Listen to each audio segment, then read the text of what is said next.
രാത്രിയുടെ നിശബ്ദതയും നിഗൂഢതയും എങ്ങും നിറഞ്ഞു നിന്നിരുന്നു. ഇളം മഞ്ഞ വെളിച്ചത്തിൽ മനോഹരമായി അലങ്കരിച്ചൊരു മണിയറ, എല്ലാ സുഖസൗകര്യങ്ങളോടും കൂടിയ ഒരു വലിയ മുറി. ആ മുറിയിലെ കട്ടിലിൽ അസ്വസ്ഥതയോടെ ഇരിക്കുകയായിരുന്നു സത്യ. പൊതുവെ നല്ല ധൈര്യശാലിയായിരുന്നു അവൾ. പക്ഷേ ഇനി സംഭവിക്കാൻ പോകുന്ന കാര്യങ്ങളെക്കുറിച്ചോർത്ത് അവൾ വലിയ ആശങ്കയിലാണ്. ചുണ്ടുകൾ കടിച്ചു പിടിച്ചുകൊണ്ട് അവൾ തന്റെ കണ്ണുകൾ കുളിമുറിയുടെ ഭാഗത്തേക്ക് പായിച്ചു. കുറച്ചു കഴിഞ്ഞപ്പോൾ കുളിമുറിയിലെ വെള്ളം വീഴുന്ന ശബ്ദം നിന്നു. അപ്പോഴേക്കും ഡോർ തുറന്ന് ജീവ ഇറങ്ങി വന്നു. നല്ല ഉയരവും ഒത്ത വണ്ണവും തേജസ്സാർന്ന മുഖവുമുള്ള സുന്ദരനായ ഒരു യുവാവ്. അവനെ കണ്ടപ്പോൾ സത്യ ഞെട്ടി എഴുന്നേറ്റു. ജീവയും സത്യയും പുതുമോടികളാണ്. എങ്കിലും ഇന്നാണവർ ആദ്യമായി പരസ്പരം കാണുന്നത്. ഒരു ടവൽ മാത്രം ചുറ്റി നിൽക്കുന്ന അവന്റെ മുടിയിൽ നിന്നും വെള്ളം ഇറ്റിറ്റ് താഴെ വീഴുന്നുണ്ട്. ആ കൂർത്ത മൂക്കും കുഞ്ഞു ചുണ്ടുകളും അവന്റെ സൗന്ദര്യം 10 മടങ്ങ് കൂട്ടി. നേരിൽ കാണുമ്പോൾ ടിവിയിൽ കാണുന്നതിനേക്കാൾ ഭംഗി അവനുണ്ടെന്ന് അവൾക്ക് തോന്നിപ്പോയി. അവന്റെ കണ്ണുകൾക്ക് എന്തോ പ്രത്യേകതരം ഒരു ആകർഷണ ശക്തി ആയിരുന്നു. ഹലോ മിസ്റ്റർ ജീവ, നമ്മൾ ഇതാദ്യമായിട്ടാണല്ലേ പരിചയപ്പെടുന്നത്? സൗമ്യമായ ഒരു ചിരിയോടെ സത്യ ചോദിച്ചു. അവൾ അങ്ങനെ പറഞ്ഞപ്പോഴേക്കും ജീവയുടെ മുഖഭാവം മാറി. ആദ്യമായിട്ടാണോ നമ്മൾ തമ്മിൽ പരിചയപ്പെടുന്നത്? അവന്റെ ശബ്ദത്തിൽ ഗാംഭീര്യം നിറഞ്ഞു നിന്നിരുന്നു. ജീവ എന്തോ അർത്ഥം വെച്ച് സംസാരിക്കുന്നത് പോലെ സത്യയ്ക്ക് തോന്നി. സത്യ, നമ്മുടെ കല്യാണക്കാര്യം പുറത്താരും അറിയുന്നതിനോട് എനിക്ക് തീരെ താല്പര്യമില്ല. കാരണം ഭാവിയിൽ ഇത് നമ്മുടെ ഡിവോഴ്സിനെ ബാധിക്കാൻ പാടില്ല. സത്യ ആശ്ചര്യപ്പെട്ടു നിന്നു. എല്ലാ അർത്ഥത്തിലും ഒന്നായി തീർന്നു നിമിഷങ്ങൾക്കകം തന്നെ അവൻ അവൾക്കെതിരെ തിരിയുകയാണോ? ഈ നിമിഷം തന്നെ ജീവ തന്നോട് ഇങ്ങനെ പറയുമെന്ന് അവൾ സ്വപ്നത്തിൽ പോലും ചിന്തിച്ചിരുന്നില്ല.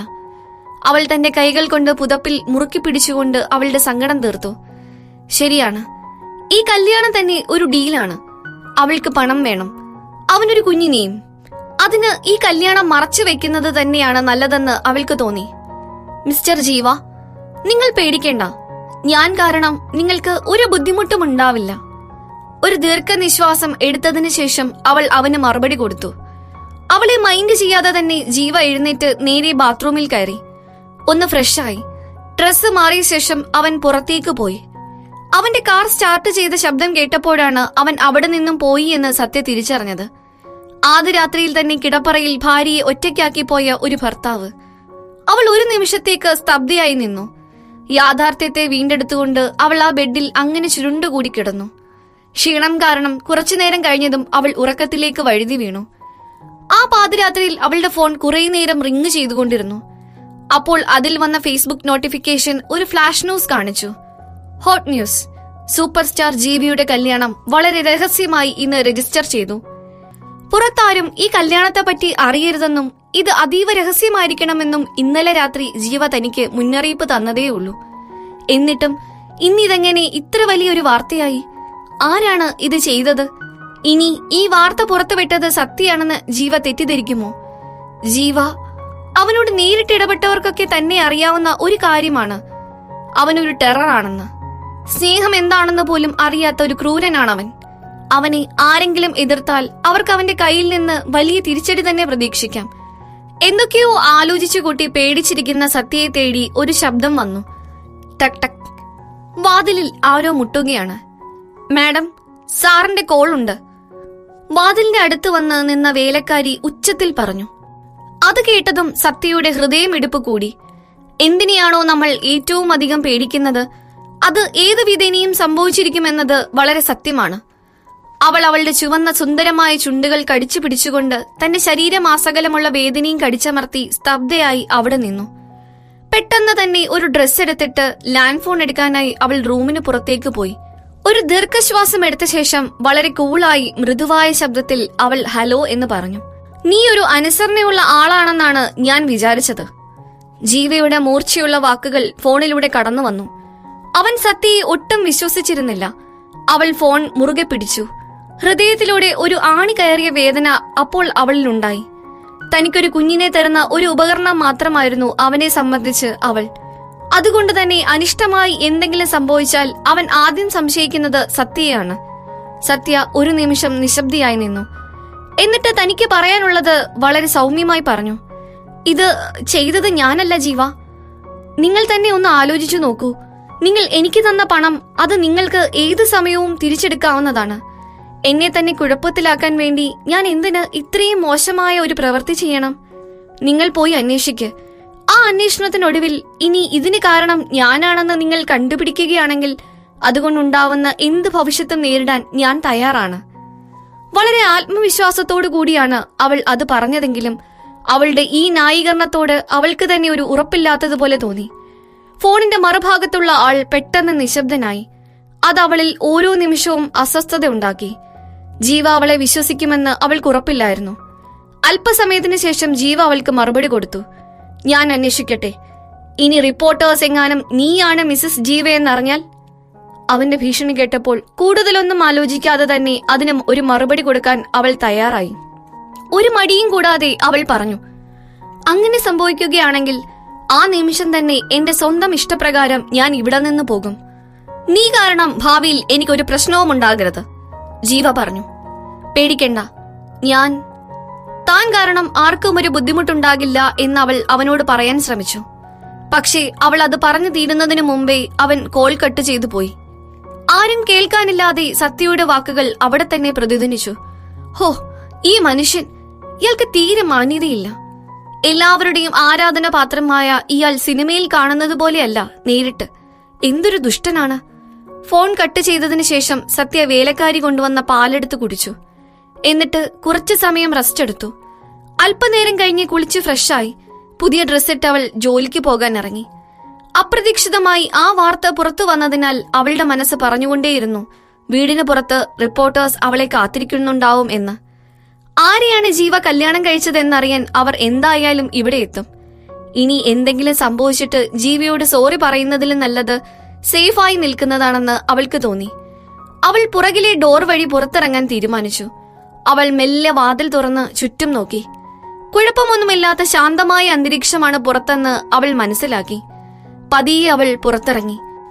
അവൾ വാതിലിൽ നിന്ന് ഒരു സ്റ്റെപ്പ് നടന്നു നീങ്ങിയപ്പോഴേക്കും പെട്ടെന്ന് എവിടെ നിന്നാണെന്നറിയില്ല കുറെ റിപ്പോർട്ടേഴ്സ് ചക്കര കിട്ടിയ ഈച്ചകളെ പോലെ അവളുടെ ചുറ്റും കൂടി നിന്നു. അവർ തുടർച്ചയായി വിളിച്ചുകൊണ്ടേയിരുന്നു, മിസസ് ജീവ. ഈ റിപ്പോർട്ടേഴ്സ് എല്ലാവരും തന്നെ മിസസ് ജീവയെ തേടി എവിടെ നിന്നൊക്കെയോ വന്നവരാണ്. റിപ്പോർട്ടർ ക്യാമറ എടുത്തപ്പോൾ സത്യ കൈകൾ കൊണ്ട് മുഖം മറയ്ക്കാൻ ശ്രമിച്ചു. അവൾക്ക് തിരിച്ച് വീട്ടിലേക്ക് തന്നെ പോകണമെന്നുണ്ടായിരുന്നു. പക്ഷേ ആരോ അവളുടെ കയ്യിൽ മുറുകെ പിടിച്ചിരുന്നു. മിസസ് ജീവ, നിങ്ങൾ ശരിക്കും ആരാണ്? എപ്പോഴായിരുന്നു നിങ്ങളുടെ കല്യാണം? എങ്ങനെയാണ് നിങ്ങളും സൂപ്പർ സ്റ്റാർ ജീവയും തമ്മിൽ പരിചയം? റിപ്പോർട്ടേഴ്സ് വീണ്ടും അവൾക്ക് ചുറ്റും കൂടി. അവരുടെ തുടരെയുള്ള ചോദ്യങ്ങൾ കേൾക്കുമ്പോൾ സത്യയെക്കുറിച്ചുള്ള മുഴുവൻ വിവരങ്ങളും കിട്ടാതെ അവർക്കൊരിക്കലും തൃപ്തിയാവില്ലെന്നാണ് മനസ്സിലാവുന്നത്. സത്യ തല താഴ്ത്തി ഒന്നും മിണ്ടാതെ നിന്നു. ഇനിയിപ്പോ ബോഡി ഗാർഡും സെക്യൂരിറ്റിയും ഒന്നും അവളെ വീട്ടിലേക്ക് എസ്കോർട്ട് ചെയ്യാൻ വന്നാൽ പോലും കാര്യമില്ല. കാരണം റിപ്പോർട്ടേഴ്സ് അവളുടെ മുഖം മറച്ച ഫോട്ടോ നേരത്തെ തന്നെ എടുത്തിരുന്നു. ഇനി എങ്ങാനും അവരെടുത്ത ഫോട്ടോ ജീവയുടെ ഫോട്ടോയുടെ കൂടെ അച്ചടിച്ചു വന്നാലോ? എന്തു ചെയ്യും? അവന്റെ മുന്നറിയിപ്പ് ഓർത്തപ്പോൾ അവൾ ഒന്നുറപ്പിച്ചു. ഇനി ഒരു ചാൻസ് എടുക്കാൻ പറ്റില്ല. അവൾ ഒരിക്കലും തോൽക്കാൻ തയ്യാറായിരുന്നില്ല. പെട്ടെന്ന് അവൾക്കൊരു ഐഡിയ കിട്ടി. വേലക്കാരി എന്തെങ്കിലും സംസാരിക്കുന്നതിന് മുമ്പേ സത്യ നിവർന്നു നിന്ന് മുഖം മറച്ച കൈകൾ താഴ്ത്തി. അവളുടെ മുഖം എല്ലാവരെയും കാണിച്ചു. റിപ്പോർട്ടേഴ്സ് കിട്ടിയ അവസരം പരമാവധി മുതലാക്കി. ഒട്ടും സമയം കളയാതെ അവർ അവളുടെ ഫോട്ടോ എടുക്കാൻ തുടങ്ങി. സത്യ ഒരു ദയനീയ ഭാവത്തോടെ വേലക്കാരിയോട് പറഞ്ഞു, എന്റെ തെറ്റാണ്, ഞാനത് മനസ്സിലാക്കുന്നു. ഞാൻ സത്യം ചെയ്യുന്നു, ഇനി ഒരിക്കലും നിങ്ങളുടെ അനുവാദമില്ലാതെ ഞാൻ നിങ്ങളുടെ വീട്ടിൽ കയറില്ല. ഞാൻ കയറാൻ പാടില്ലായിരുന്നു. എനിക്ക് മാപ്പ് തരൂ. ഞാനിതൊരിക്കലും ഇനി ആവർത്തിക്കില്ല. എനിക്ക് തന്ന ഈ ന്യൂസ് ആദ്യം കിട്ടാൻ വേണ്ടിയാണ് ഞാൻ ഇങ്ങനെ ചെയ്തത്. കാരണം ഇതിലൂടെയാണ് ഞാനും എന്റെ കുടുംബവും കഴിഞ്ഞു പോകുന്നത്. ഞാൻ എന്റെ തെറ്റ് മനസ്സിലാക്കി. ഇത്തവണത്തേക്ക് എന്നോട് ക്ഷമിക്കൂ പ്ലീസ്. തന്റെ പുറകിൽ നിൽക്കുന്ന റിപ്പോർട്ടേഴ്സിനെ ഒന്ന് ഇടക്കണ്ണിട്ട് നോക്കി അവൾ പറഞ്ഞു. തങ്ങളുടെ മുൻപിൽ നടക്കുന്നതൊക്കെ കണ്ട് റിപ്പോർട്ടേഴ്സ് ആകെ കൺഫ്യൂഷനിലായി. അവർ ഫോട്ടോ എടുക്കുന്നത് നിർത്തി. എന്താണ് നടക്കുന്നത് എന്നറിയാതെ വേലക്കാരിയും അത്ഭുതപ്പെട്ടു. പെട്ടെന്നൊരു റിപ്പോർട്ടർ സംശയത്തോടെ ഉറക്കെ ചോദിച്ചു, ഇത് സത്യ തന്നെയാണോ? വേറൊരാൾ ചോദിച്ചു, ആരാണ് ഈ സത്യ? എന്റർടൈൻമെന്റ് ന്യൂസിലെ പ്രശസ്ത റിപ്പോർട്ടറാണ്. ഛേ, ഇവൾ ഏറ്റവും ആദ്യം ന്യൂസ് കിട്ടാൻ വേണ്ടിയാണോ ഇത്ര കഷ്ടപ്പെട്ടത്? ഞാൻ എന്റെ തോൽവി സമ്മതിക്കുന്നു. ഇത്രയും കേട്ട് തല തിരിച്ചു നോക്കിയ വേലക്കാരി കണ്ടത് ആ ജനക്കൂട്ടത്തിൽ നിന്ന് തന്നെ നോക്കി കണ്ണിറക്കുന്ന സത്യയായിരുന്നു. സത്യ തന്നോട് പറയാൻ ശ്രമിക്കുന്ന കാര്യം എന്താണെന്ന് മനസ്സിലാക്കിയ വേലക്കാരി അവിടെയുള്ളവരുടെ മുഖത്ത് നോക്കി പറഞ്ഞു, എല്ലാവരും ഒന്ന് പുറത്തു പോകൂ, അല്ലെങ്കിൽ വീട്ടിൽ അതിക്രമിച്ച് കയറിയതിന് നിങ്ങൾക്കെതിരെ എനിക്ക് കേസ് കൊടുക്കേണ്ടി വരും. കാര്യം പറഞ്ഞതിന് ശേഷം തിരിച്ചു നടന്ന അവൾ ഡോർ ലോക്ക് ചെയ്തു. ആ ഇരുമ്പ് വാതിലിലേക്ക് നോക്കി. സത്യ അവിടെ പുറത്തു നിന്നു. ഇന്നത്തെ ആ വേലക്കാരിയുടെ പ്രകടനം അവളെ ആകെ അമ്പരപ്പിച്ചിരുന്നു. സൂപ്പർ സ്റ്റാർ ജീവയുടെ വേലക്കാരിക്ക് വരെ നന്നായി അഭിനയിക്കാൻ അറിയാം. ആ കുരുക്കിൽ നിന്ന് എങ്ങനെയൊക്കെയോ രക്ഷപ്പെട്ട സത്യ ടാക്സി വിളിച്ച് നേരെ ന്യൂസ് ഏജൻസിയിലേക്ക് പോയി. പോകുന്ന വഴിക്ക് അവൾ ഡോക്ടർ ലക്ഷ്മിയെ കോൾ ചെയ്തു. ഹലോ ഡോക്ടർ, ഞാൻ സൂരജിന്റെ സിസ്റ്ററാണ്. അവന്റെ സർജറി എത്രയും പെട്ടെന്ന് ചെയ്യാൻ പറ്റുമോ ഡോക്ടർ? പണം റെഡിയാണ്. ഫോൺ കട്ടാക്കിയതിനു ശേഷം അവൾ അമ്പരപ്പോടെ പുറത്തേക്ക് നോക്കി നിന്നു. അവളുടെ മുഖത്തുണ്ടായ സന്തോഷവും സമാധാനവും പെട്ടെന്ന് തന്നെ സങ്കടത്തിലേക്ക് വഴിമാറി. അവൾക്ക് സ്വന്തമെന്ന് പറയാൻ ഈ ഭൂമിയിൽ അവളുടെ സഹോദരൻ മാത്രമേ ഉള്ളൂ. അതുകൊണ്ട് എങ്ങനെയായാലും അവൻ ജീവിച്ചേ പറ്റൂ. എല്ലാം സത്യ തന്നെ വേണം നോക്കാൻ. ഇപ്പോൾ കാര്യങ്ങളൊക്കെ നല്ല രീതിയിൽ തന്നെയാണ് പോയിക്കൊണ്ടിരിക്കുന്നത്. അതും മനസ്സിൽ വിചാരിച്ച് അവൾ ജോലിക്ക് പോകാൻ റെഡിയായി. അവൾ ഒരിക്കലും തോൽക്കാൻ തയ്യാറല്ല. ആർക്കും അവളെ തോൽപ്പിക്കാനും പറ്റില്ല. എന്നാൽ ന്യൂസ് ഏജൻസിയിൽ എത്തിയ അവളെ കാത്തിരുന്നത് മറ്റൊരു വലിയ പ്രശ്നമായിരുന്നു. അവളോട് അധികം ഇടപഴകാത്ത അവളുടെ ചീഫ് എഡിറ്റർ ഇന്നിതാ അവളെ നോക്കിച്ചിരിക്കുന്നു. അവൾ വിചാരിച്ചത് സത്യമാണ്. അയാൾക്ക് എന്തോ കാര്യം സാധിച്ചെടുക്കാനുണ്ട്. അയാൾ പറഞ്ഞു, സത്യ, നിങ്ങളല്ലേ ഈ കമ്പനിയിലെ ഏറ്റവും ഉത്തരവാദിത്തമുള്ള കഠിന പ്രയത്നിയായ ജീവനക്കാരി. ഞാൻ നിനക്ക് ഒരു അവസരം കൂടി തരട്ടെ. ഒരു പ്രധാന ന്യൂസിന്റെ ചുരുളഴിക്കണം, അതും എത്രയും പെട്ടെന്ന്. അതിനുവേണ്ടി നിങ്ങൾക്ക് എന്തും ചെയ്യാം. എങ്ങനെയെങ്കിലും ആരാണ് മിസ്സസ് ജീവ എന്ന് നിങ്ങൾ കണ്ടുപിടിക്കണം. ഇനി നിങ്ങൾക്ക് അതിന് പറ്റിയില്ല എന്നാണെങ്കിൽ നിങ്ങൾക്ക് നിങ്ങളുടെ രാജിക്കത്ത് തയ്യാറാക്കാൻ തുടങ്ങാം. ഈ വാക്കുകൾ അവളെ ഒരുപാട് ആശയക്കുഴപ്പത്തിലാക്കി. ആകാശത്ത് നിന്നും വെടിയേറ്റ അവസ്ഥയായിരുന്നു അവൾക്കപ്പോൾ. അവൾ സങ്കടത്തിലായി. എന്താ ഇപ്പോൾ ചെയ്യുക? ശേഷം അവൾ ഫസ്റ്റ് ലവ് എന്ന സിനിമയുടെ സെറ്റിലെത്തി. സെറ്റിന് പുറത്ത് സത്യ മറ്റു മാഗസീനുകളിലെ റിപ്പോർട്ടേഴ്സിന്റെ കൂടെ നിൽക്കുകയായിരുന്നു. അവർ സൂപ്പർ സ്റ്റാർ ജീവിയെ പറ്റി ഓരോ പരദൂഷണം പറയുന്നത് കേൾക്കുകയായിരുന്നു സത്യ. ഇന്നലെ രാത്രി വീട്ടിൽ നിന്ന് സൂപ്പർ സ്റ്റാർ ജീവ പുറത്തിറങ്ങുന്ന ഫോട്ടോ ആരോ എടുത്തിട്ടുണ്ട്. ആദ്യ രാത്രി തന്നെ സ്വന്തം ഭാര്യയെ ഒറ്റയ്ക്കാക്കി പോയി അവൻ. ഇതിന്ന് തന്നെ മനസ്സിലാക്കാലോ അയാൾക്ക് ഭാര്യയെ തീരെ കാര്യമില്ലാന്ന്. സത്യമാണോ? ഞാൻ വിചാരിച്ചു സൂപ്പർ സ്റ്റാർ ജീവ ഈ കല്യാണം രഹസ്യമാക്കിയത് അവളോടുള്ള ഇഷ്ടക്കൂടുതൽ കൊണ്ടാണെന്ന്, അവളെ ഈ പബ്ലിക്കിൽ നിന്ന് സംരക്ഷിക്കാൻ വേണ്ടിയാണെന്ന്. ഇതൊക്കെ കേട്ട സത്യയ്ക്ക് കണ്ണുരുട്ടി നിൽക്കാനല്ലാതെ ഒന്നും പ്രതികരിക്കാൻ പറ്റിയില്ല. സംരക്ഷിക്കാനോ അയാൾക്ക് അവളോട് താല്പര്യമില്ലെന്ന് പറയുന്നതാവും കൂടുതൽ ശരി. അവൾ ഇന്നലെ രാത്രിയുണ്ടായ കാര്യമൊക്കെ പെട്ടെന്നൊന്ന് ഓർത്തെടുത്തു. തന്നോടുള്ള ജീവയുടെ പെരുമാറ്റം അവൾക്ക് വളരെ വിചിത്രമായി തോന്നി. അവളോട് തീരെ താല്പര്യമില്ലാഞ്ഞിട്ടും എന്തുകൊണ്ടായിരിക്കും അവളെ തന്നെ അയാൾ ഇതിനുവേണ്ടി തിരഞ്ഞെടുത്തത്? ആരോ വന്ന് തന്റെ കൈകളിൽ തട്ടിയപ്പോഴാണ് സത്യ സ്വപ്നലോകത്തിൽ നിന്നും തിരിച്ചു വന്നത്. അവൾ തിരിഞ്ഞു നോക്കിയപ്പോൾ തന്റെ സഹപ്രവർത്തക ശ്രുതിയെ അവിടെ കണ്ടു. വല്ലാത്തൊരു മുഖഭാവത്തോടെ അവൾ സത്യയുടെ അടുത്തേക്ക് വന്നു.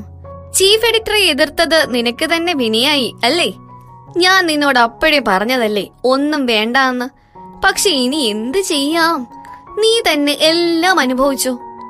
ശ്രുതി തന്റെ ചീഫ് എഡിറ്ററെ എപ്പോഴും അനുസരിക്കുന്നു എന്ന വ്യാജേന അവരുടെ പ്രീതി പിടിച്ചു പറ്റാൻ ശ്രമിക്കുകയായിരുന്നു. പക്ഷെ സത്യയ്ക്ക് അതിലൊന്നും ഒരു താല്പര്യവും ഉണ്ടായിരുന്നില്ല. എന്നാൽ ശ്രുതി വിട്ടുകൊടുക്കാൻ തയ്യാറായിരുന്നില്ല. 1-2 വലിയ വാർത്തകൾ റിപ്പോർട്ട് ചെയ്താൽ സുപ്പീരിയർ റിപ്പോർട്ടർ ആയി എന്നാണ് ചില ആൾക്കാരുടെ വിചാരം. പക്ഷെ നടൻ ജീവയുടെ ഗോസിപ്പിന്റെ സത്യാവസ്ഥ കണ്ടുപിടിക്കാൻ എന്ത് ബുദ്ധിമുട്ടാണെന്ന് ഈ മേഖലയിലുള്ളവർക്ക് നന്നായി അറിയാം. അതുകൊണ്ട് മോൾ വേഗം ഒരു രാജിക്കത്ത് തയ്യാറാക്കി വെച്ചു. ഇതിനൊരു അവസാനമില്ലേ? സത്യ തിരിഞ്ഞു നിന്ന് ശ്രുതിയോട് ചോദിച്ചു. ശ്രുതി, നിന്റെ ശബ്ദം ഭയങ്കര ബോറാണെന്ന് ആരും നിന്നോട് ഇതുവരെ പറഞ്ഞിട്ടില്ലേ? അത് കേൾക്കുമ്പോൾ തന്നെ വലിയൊരു ശല്യമായി തോന്നുന്നു. ഇടീ! ശ്രുതി ദേഷ്യം കൊണ്ട് തിളച്ചു. സത്യ ഒരു പുഞ്ചിരിയോടെ മറുപടി പറഞ്ഞു. ജയിക്കുന്നതാര് തോൽക്കുന്നതാര് എന്നത് മത്സരം കഴിഞ്ഞു പറയാം. നീ ഇപ്പോഴേ അത് പ്രവചിക്കാൻ നിൽക്കണ്ട. തന്റെ റിപ്പോർട്ടർ ജോലി തുടരേണ്ടത് സത്യയുടെ ആവശ്യമായതുകൊണ്ട് തന്നെ തോറ്റുകൊടുക്കാൻ അവൾ തയ്യാറായിരുന്നില്ല. ഈ പറയുന്നത് കേട്ടാൽ തോന്നുമല്ലോ നിനക്ക് മിസ്സസ് ജീവ ആരാണെന്ന് നന്നായി അറിയാമെന്ന്. ഓക്കെ, നിനക്ക് അതിനുള്ള കഴിവുണ്ടെങ്കിൽ നീ അവൾ ആരാണെന്ന് കണ്ടുപിടിച്ചു കൊണ്ടുവാ. ശ്രുതി സത്യയെ കളിയാക്കുന്നത് പോലെ പറഞ്ഞു. അവൾ ആ പറഞ്ഞതിനുള്ള മറുപടി കൊടുക്കാൻ പോകുമ്പോഴാണ് സൂപ്പർ സ്റ്റാർ ജീവ വന്നെന്ന് ആരോ വിളിച്ചു പറയുന്നത് സത്യ കേട്ടത്. അത് കേട്ട ഉടനെ എല്ലാവരും ക്യാമറയും മൈക്കുമായി അങ്ങോട്ടോടി. സത്യ തിരിഞ്ഞു നോക്കിയപ്പോഴേക്കും ഒരു കറുത്ത കാർ അവൾ നിൽക്കുന്ന സ്ഥലത്തേക്ക് വരുന്നത് അവൾ കണ്ടു. അങ്ങനെ ആശ്വസിച്ചു നിൽക്കുന്ന സമയത്താണ് സത്യയുടെ പിറകിൽ നിന്നും ആരോ അവളെ പിടിച്ച് തള്ളിയത്. അതിന്റെ ശക്തി കാരണം അവൾ മുൻപിലേക്ക് ഒന്ന് ആഞ്ഞു വന്ന് ജീവയുടെ കാറിന്റെ മുന്നിലേക്ക് വീണു. അയ്യോ! കാർ പെട്ടെന്ന് ബ്രേക്കിട്ടു. സത്യ ആ കാറിന്റെ സൈഡിലേക്ക് വീണു. അവൾക്ക് തന്റെ എല്ലുകൾ പൊടിയുന്നത് പോലെ ഒരു വേദന അനുഭവപ്പെട്ടു. കാർ പെട്ടെന്ന് ബ്രേക്കിട്ടപ്പോൾ അവളുടെ മുഖം അതിന്റെ വലതുവശത്തെ ചില്ലിൽ ചെന്നിടിച്ചു. കൈകളിൽ എല്ല് നുറുങ്ങുന്ന വേദന അനുഭവപ്പെട്ടിട്ടും എത്രയും വേഗം അവിടെ നിന്ന് രക്ഷപ്പെടാൻ അവൾ ശ്രമിച്ചുകൊണ്ടേയിരുന്നു. നിർഭാഗ്യവശാൽ അവൾ വിചാരിച്ചതുപോലെ ഒന്നും നടന്നില്ല. മാത്രമല്ല, കാറിന്റെ ചില്ല് പൊട്ടി താഴെ വീഴുകയും ചെയ്തു. അതിലൂടെ കാറിലേക്ക് നോക്കിയപ്പോൾ അവൾ പതിയെ കണ്ണുകൾ ചിമ്മി. ഒരു നിമിഷത്തേക്ക് ശ്വാസമെടുക്കാൻ പോലും അവൾ മറന്നുപോയി. കാരണം ആ കാറിന്റെ അകത്തിരുന്ന ജീവ വലിയ ഭാവവ്യത്യാസമില്ലാതെ അവളെ തന്നെ നോക്കിക്കൊണ്ടിരിക്കുകയായിരുന്നു. എന്നാലും അവന്റെ കണ്ണുകളിൽ അഗ്നി ജ്വലിക്കുന്നുണ്ടായിരുന്നു. ചുറ്റും കൂടിയിരുന്നവർക്കൊക്കെ അവന്റെ ദേഷ്യം മനസ്സിലായി. എല്ലാവരും ശ്വാസം അടക്കി പിടിച്ച് പേടിയോടെ അവിടെ നിന്നു. സോറി, അവളുടെ ശബ്ദമിടറി. പേടി കാരണം അവൾ വേദനയൊക്കെ മറന്നുപോയിരുന്നു. ഇനി എന്തും സംഭവിക്കാം. അവൾ തിടുക്കത്തിൽ തിരിഞ്ഞു നടക്കാൻ ശ്രമിച്ചു. പക്ഷെ അവൾക്ക് പോകാൻ പറ്റിയില്ല. ആരോ അവളുടെ തോളിൽ പിടിച്ചു നിർത്തി. ആ സമയം അവൾ ഒരു ഐസ് കട്ട പോലെയായി. അവൾ തിരിഞ്ഞു നോക്കിയപ്പോഴാകട്ടെ ജീവയുടെ കണ്ണുകളാണ് അവൾ കണ്ടത്. എന്തോ വലിയത് സംഭവിക്കാൻ പോകുന്നത് പോലെ അവന്റെ കണ്ണുകൾ അപ്പോൾ തിളങ്ങുകയായിരുന്നു. അവന്റെ ദേഷ്യത്തോടെയുള്ള ആ തുറിച്ചുനോട്ടം കാരണം ശ്വാസം വിടാൻ പോലും ആവാതെ നിന്ന സത്യയോട് ജീവ ദേഷ്യത്തോടെ ചോദിച്ചു, എന്നെ പ്രൊവോക്ക് ചെയ്യാൻ നോക്കുകയാണോ നീ? സത്യ ആകെ അമ്പരന്ന് നിന്നു. എന്തായിരിക്കും അവൻ ഉദ്ദേശിച്ചത്? താനാണ് മിസസ് ജീവ എന്ന് എല്ലാവരെയും അറിയിച്ച് അവനെ ഭീഷണിപ്പെടുത്താനാണ് അവൾ ഇവിടെ വന്നത് എന്നാവും അവൻ വിചാരിച്ചിട്ടുണ്ടാവുക. അല്ലെങ്കിൽ ഇതിനെപ്പറ്റി എന്തെങ്കിലും ചർച്ച നടത്താൻ? അല്ല, ഞാൻ അങ്ങനെയൊന്നും ചിന്തിച്ചിട്ട് പോലുമില്ല. ഞാൻ അവന്റെ തെറ്റിദ്ധാരണ മാറ്റണമെന്ന് അവൾ ആഗ്രഹിച്ചു. എന്താണ് സംഭവിച്ചതെന്ന് വിശദീകരിക്കാൻ അവൾ ശ്രമിച്ചു. അപ്പോഴാണ് തങ്ങളുടെ ചുറ്റുമുള്ള ക്യാമറ കണ്ണുകളെ അവൾ ശ്രദ്ധിച്ചത്. അവളുടെ വായിൽ നിന്ന് എന്താണ് വരുന്നതെന്നറിയാൻ വേണ്ടി റിപ്പോർട്ടേഴ്സ് എല്ലാവരും വളരെ ശ്രദ്ധാപൂർവം കാത്തിരിക്കുകയാണെന്ന് മനസ്സിലാക്കി അവൾ കൂടുതലൊന്നും അപ്പോൾ പറയാൻ നിന്നില്ല. മിസ്റ്റർ ജീവ, നിങ്ങൾ എന്നെ വല്ലാതെ തെറ്റിദ്ധരിച്ചിരിക്കുകയാണ്.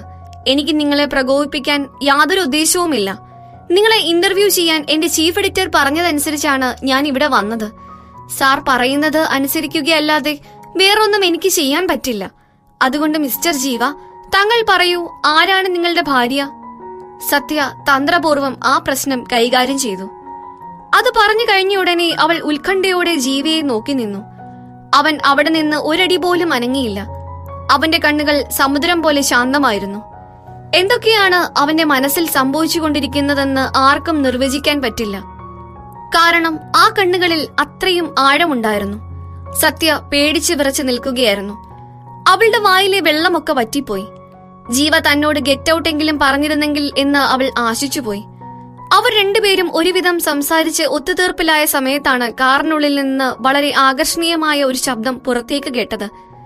ജീവ സാർ, നോക്കൂ, ആ പാവം റിപ്പോർട്ടർ പേടിച്ചു വിറച്ചു നിൽക്കുന്നു. ഒന്ന് വിട്ടേക്ക്. ഇവിടെയുള്ള എല്ലാവരുടെയും സമയം വെറുതെ പോകുകയല്ലേ. ആരാണ് മിസ്സസ് ജീവ എന്ന് നിങ്ങൾക്ക് പറഞ്ഞാൽ എന്താ? നിങ്ങൾ അത് പറഞ്ഞാൽ തീരാവുന്ന പ്രശ്നമേ ഇവിടെയുള്ളൂ. ഇത് കേട്ട് കാറിനുള്ളിലേക്ക് നോക്കിയ സത്യ കാണുന്നത് സിനിമാ നടി കാജലിനെയാണ്. സത്യയുടെ മുഖഭാവം മാറി. അവൾക്കത് തീരെ ഇഷ്ടമായില്ല എന്ന് അവളുടെ നോട്ടത്തിൽ നിന്ന് തന്നെ മനസ്സിലാക്കാം. ഒന്നും ചെയ്യാൻ പറ്റിയില്ലെങ്കിൽ ജീവയെയും കാജലിനെയും അവൾ മാറി മാറി നോക്കി. അവരെന്തുകൊണ്ടാകാം ഒരുമിച്ച് ഒരേ കാറിൽ പോകുന്നത്? ഇന്നലെ രാത്രി ജീവ വീട് വിട്ട് എവിടെയോ പോയിരുന്നു. ഇനി അത് ഇവളുടെ കൂടെയെങ്ങാനും ആയിരിക്കുമോ? സത്യ തന്റെ ചിന്തകളിൽ മുഴുകി അവിടെ നിന്നു. ആ സമയം കൂടെയുണ്ടായിരുന്ന റിപ്പോർട്ടേഴ്സ് എല്ലാവരും ആവേശഭരിതരായി. മിസസ് ജീവയെ പറ്റി കേൾക്കാൻ, അത് ആരാണെന്നറിയാൻ അവർ എല്ലാവരും കാതുകൂർപ്പിച്ചു നിന്നു. ജീവയെ പറ്റി റിപ്പോർട്ടേഴ്സിനൊക്കെ നല്ല ധാരണയുണ്ട്. ആരോടും അധികം മിണ്ടാത്ത, ആരോടും സൗഹൃദം കൂടാത്ത ഒരു പ്രകൃതം. അതുകൊണ്ട് തന്നെ ഈ വിഷയത്തെക്കുറിച്ച് ഇയാളിൽ നിന്ന് കൂടുതലൊന്നും അറിയാൻ പറ്റില്ല എന്ന മുൻധാരണയോടെ തന്നെയാണ് എല്ലാവരും അവിടെ എത്തിയിരുന്നത്. ക്ലിക്ക്. ഫോട്ടോ എടുക്കുന്ന ശബ്ദം തുടർച്ചയായി കേട്ടുകൊണ്ടേയിരുന്നു. എല്ലാവരും അക്ഷമരായി ജീവയോട് ഓരോ ചോദ്യങ്ങൾ ചോദിക്കാൻ തുടങ്ങി. മിസ്റ്റർ ജീവ, പറയൂ, എന്തുകൊണ്ടാണ് നിങ്ങൾ സെറ്റിലേക്ക് മിസ് കാജലുമായി വന്നത്? ഇന്ന് നിങ്ങളുടെ വിവാഹ ജീവിതത്തിലെ 2ാം ദിനമാണ്. എന്നിട്ടും നിങ്ങൾ ഇവിടെ അഭിനയിക്കാൻ വന്നിരിക്കുന്നു. നടി കാജലിനെ സപ്പോർട്ട് ചെയ്യാനാണോ നിങ്ങൾ വന്നത്? മിസ്റ്റർ ജീവ, ഒന്ന് ചോദിച്ചോട്ടെ, ആരാണ് നിങ്ങളുടെ ഭാര്യ? സിനിമാ മേഖലയിലുള്ള ആരെങ്കിലും ആണോ? തുടരെ ഇങ്ങനെ ഒരുപാട് ചോദ്യങ്ങൾ അവർ ചോദിച്ചുകൊണ്ടേയിരുന്നു. ഒന്നും മിണ്ടാതെ ഇനി അവിടെ നിന്ന് പോവാനാവില്ലെന്ന് ജീവയ്ക്ക് മനസ്സിലായി. അവനൊന്ന് തണുത്തു. വളരെ മൃദുലമായ ശബ്ദത്തിൽ അവൻ പറഞ്ഞു തുടങ്ങി. നിങ്ങൾക്കെല്ലാവർക്കും ഇക്കാര്യത്തിൽ ഇത്രയ്ക്കും ആകാംക്ഷയാണെങ്കിൽ ഞാൻ അതാരാണെന്ന് നിങ്ങളോട് പറയാം. ഇതൊക്കെ കണ്ടും കേട്ടും അവിടെ നിന്നിരുന്ന സത്യ പെട്ടെന്ന് ഞെട്ടി. നിർഭാഗ്യവശാൽ അവൾ പേടിച്ചത് തന്നെ അവിടെ സംഭവിച്ചു. അത്രയും ആൾക്കാരുടെ മുൻപിൽ വെച്ച് ജീവ സത്യയുടെ നേരെ വിരൽ ചൂണ്ടി പറഞ്ഞു, ഇവളാണ് എന്റെ ഭാര്യ. ഇത് കേട്ടതും ആ സ്ഥലം മുഴുവനും ഒറ്റയടിക്ക് നിശബ്ദമായി. ഒരു മൊട്ടുസൂചി വീണാൽ പോലും കേൾക്കാൻ പറ്റുന്നത്ര ശാന്തമായ അന്തരീക്ഷമായിരുന്നു അത്. സത്യ ഞെട്ടിത്തെറിച്ച് ജീവയെ നോക്കി. അവർ തമ്മിലുള്ള ബന്ധം വെളിപ്പെടുത്താമെന്ന് അവന് തോന്നിയോ? ആ നിശബ്ദതയെ ഭേദിച്ചുകൊണ്ട് അവിടെ ഒരു പൊട്ടിച്ചിരി മുഴങ്ങി. കാജലായിരുന്നു അത്. എന്താ ജീവ ഇത്? ഇങ്ങനെയൊക്കെ തമാശ പറയാമോ? നോക്കൂ, ആ കുട്ടി പേടിച്ചുപോയി. എനിക്ക് വേണ്ടിയെങ്കിലും ഇപ്രാവശ്യത്തേക്ക് അവളോട് ക്ഷമിച്ചേക്ക്. എന്തായാലും അവൾ അറിഞ്ഞുകൊണ്ട് ചെയ്തതല്ല എന്ന് തോന്നുന്നു. കാജൽ ഇങ്ങനെ പറഞ്ഞപ്പോഴാണ് എല്ലാവർക്കും ശരിക്കും എന്താണ് അവിടെ സംഭവിച്ചതെന്ന് മനസ്സിലായത്. ജീവ സത്യയെ പരിഹസിച്ചതായിരുന്നു. കാജൽ അങ്ങനെ പറഞ്ഞപ്പോഴായിരുന്നു സത്യയ്ക്കും ആശ്വാസമായത്. അവളെ വലിയൊരു നാണക്കേടിൽ നിന്നും രക്ഷിക്കാൻ കാജലിന്റെ ആ വാക്കുകൾക്ക് സാധിച്ചു. അവൾ ഒരു ദീർഘനിശ്വാസം എടുത്തു. കുറച്ചു നേരത്തേക്ക് മിടിക്കാൻ പോലും മറന്നുപോയ അവളുടെ ഹൃദയം വീണ്ടും പഴയ സ്ഥിതിയിലേക്ക് മടങ്ങി വന്നു. അവൾ മുഖത്ത് വളരെ കഷ്ടപ്പെട്ട് ഒരു ചിരി വരുത്തി. അവൾ ജീവയെ നോക്കിയപ്പോൾ അവൻ വലിയ ഭാവമാറ്റമൊന്നും ഇല്ലാതെ അവളെ തന്നെ നോക്കി നിൽക്കുന്നുണ്ടായിരുന്നു. അത് കണ്ടപ്പോൾ സത്യ പെട്ടെന്ന് പിറകോട്ട് നീങ്ങി. എന്നിട്ട് ആൾക്കൂട്ടത്തിലേക്ക് കയറി അവൻ കാണാത്ത തരത്തിൽ ഒളിച്ചു നിന്നു. അതേസമയം കാറിന്റെ അകത്തു നിന്നും വീണ്ടും മനോഹരമായ ശബ്ദത്തിൽ കാജൽ പറഞ്ഞു, അത് നോക്കൂ, അവളുടെ കൈ മുറിഞ്ഞിട്ടുണ്ട്. ജീവ, പ്രൊഡക്ഷൻ സെറ്റിൽ ഫസ്റ്റ് എയ്ഡ് ബോക്സ് ഉണ്ട്. ഇവളെ അകത്തേക്ക് കൊണ്ടുപോയിരുന്നെങ്കിൽ ആ മുറിവിൽ മരുന്ന് വെക്കാമായിരുന്നു. ഇത് കേട്ട ഉടനെ സത്യയ്ക്ക് ജീവയുടെ മുഖത്തേക്ക് നോക്കാനായിരുന്നു തോന്നിയത്. അവന്റെ നിസ്സംഗമായ നോട്ടം ഒന്നിനെയും കേന്ദ്രീകരിച്ചിരുന്നില്ല. ഈ ലോകത്തുള്ള ഒന്നിനും അവന്റെ കണ്ണുകളിലേക്ക് കയറി ചെല്ലാൻ പറ്റാത്ത തരത്തിലായിരുന്നു അവന്റെ ആ നോട്ടം. എന്നാൽ കാജൽ ഇത് പറഞ്ഞു കഴിഞ്ഞതിന് ശേഷമാണ് ജീവ സത്യയുടെ കൈയിലേക്ക് നോക്കിയത്. അത് കണ്ടതും സത്യ ചാടിക്കയറി പറഞ്ഞു, അതൊന്നും സാരമില്ല, ഇതൊരു ചെറിയ മുറിവാണ്. എനിക്കൊരു കുഴപ്പവുമില്ല, ഞാൻ ഓക്കെയാണ്. Thank you kajal madam. Thank you ജീവ സാർ. ഇത് നല്ല തമാശ. ഇങ്ങനെ ഓരോന്ന് പറഞ്ഞുകൊണ്ട് കാജൽ എല്ലാവരുടെയും മുന്നിൽ വലിയ നല്ല പിള്ള ചമയാൻ ശ്രമിക്കുകയായിരുന്നു. കാജൽ മുന്നോട്ട് വെച്ച ആ ഓഫർ സ്വീകരിച്ച് സത്യ ഫിലിം സെറ്റിലേക്ക് കയറിയിരുന്നെങ്കിൽ അവൾക്ക് അതൊരു കുറച്ചിലായേനെ. സത്യ ജീവയെ നോക്കിയപ്പോൾ അവൻ വേറെ എവിടെയോ നോക്കി നിൽക്കുകയായിരുന്നു. ഇവിടെ നടക്കുന്ന സംഭവങ്ങൾ ഒന്നും തന്നെ അവനെ ബാധിക്കുന്നില്ല എന്ന രീതിയിലായിരുന്നു അവന്റെ പെരുമാറ്റം. ശരി, അടുത്ത തവണ കുറച്ചുകൂടി ശ്രദ്ധിച്ചു നടക്കണം കേട്ടോ. ഇവിടെ കൂടിയിരിക്കുന്ന എല്ലാവർക്കും നല്ലൊരു ദിവസം ആശംസിക്കുന്നു. കാജൽ എല്ലാവരെയും അഭിവാദ്യം ചെയ്തുകൊണ്ട് കാറിന്റെ ചില്ലുയർത്തി. ജീവയും അകത്ത് കയറി. അവർ കാർ ഓടിച്ച് പെട്ടെന്ന് തന്നെ ഫിലിം സെറ്റിലേക്ക് എത്തിച്ചേർന്നു. കാർ അവിടെ നിന്നും മാഞ്ഞുപോയ ഉടനെ എല്ലാവരും വീണ്ടും തങ്ങളുടെ ചർച്ചയിലേക്ക് കടന്നു. നടൻ ജീവയും നടി കാജലും പ്രണയത്തിലാണോ? അവർ രണ്ടുപേരും ഇന്നലെ രാത്രി മുതൽ ഒരുമിച്ചായിരുന്നു. ഇക്കാര്യം മിസസ് ജീവയ്ക്ക് അറിയുമോ? ഈ ചോദ്യങ്ങൾക്കൊന്നും ചെവി കൊടുക്കാതെ സത്യ തന്റെ തല കുനിച്ചു നിന്നു. അപ്പോഴാണ് അവൾ തന്റെ കൈയിലെ തൊലി പൊളിഞ്ഞ് ചോര വരുന്നത് കണ്ടത്. ആ മുറിവ് അവൾക്ക് വല്ലാതെ നീറുന്നുണ്ടായിരുന്നു.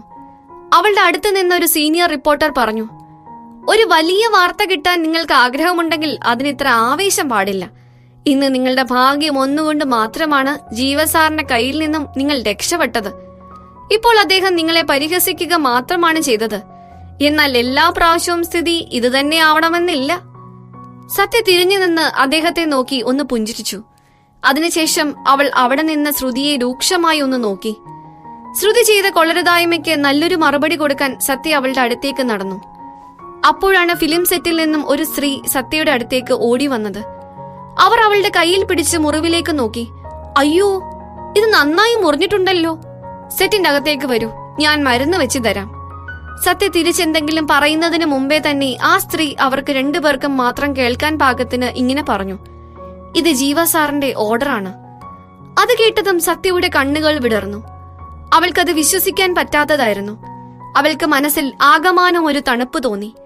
കൈയിലെ മുറിവിന്റെ വേദനയൊക്കെ പെട്ടെന്ന് ഇല്ലാതായി പോകുന്നത് പോലെ. അവൻ അവളോട് ഒരു താല്പര്യവും തോന്നി തുടങ്ങിയിട്ടുണ്ടോ? അവൾ നേരത്തെ വിചാരിച്ചിരുന്നത് പോലെ ഒട്ടും മനുഷ്യത്വമില്ലാത്ത ഒരു വ്യക്തിയല്ല അവനെന്ന് അവൾക്ക് ഇപ്പോൾ മനസ്സിലായി. സിനിമാ സെറ്റിൽ എല്ലാവരും ഓരോ തിരക്കിലാണ്. സത്യയ്ക്ക് എല്ലാം ഒന്ന് ചുറ്റി നടന്ന് കാണണമെന്ന് ആഗ്രഹമുണ്ട്. പക്ഷെ അവൾക്ക് അതിനുള്ള ധൈര്യമില്ല. അവൾ ആ യുവതിയുടെ പിന്നാലെ നല്ല അനുസരണയുള്ള കുട്ടിയായി നടന്നു.